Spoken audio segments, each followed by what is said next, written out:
A lot of us are completely out of sync with our circadian rhythms. So we spend all of our time indoors, away from proper bright blue light from outside, which we want blue light in the daytime. I talked about this in one of my previous podcasts. You want bright light, bright daylight, because that daylight has got lashings of so-called blue light. It doesn't look blue to our eyes, but we call it blue because it's in that kind of wavelength. And that blue light helps to trigger our alertness, our cognitive ability.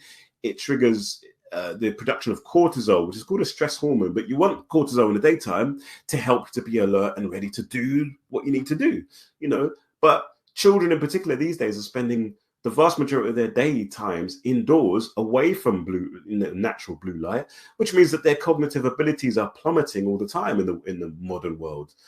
And then at nighttime as well, what you want is nighttime. You want darkness. We are adapted or evolved or designed to be in darkness after dark, so that we can sleep.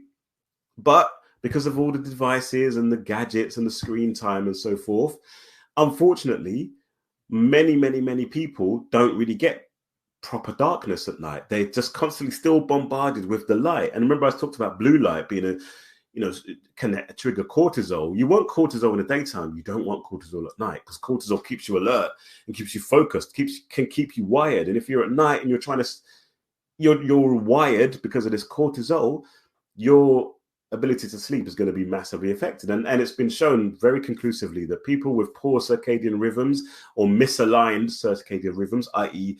their sleep and wake cycle is completely out of sync with the night and day cycle. Remember, we talked about natural cycles of the cosmos. Then they get very sick.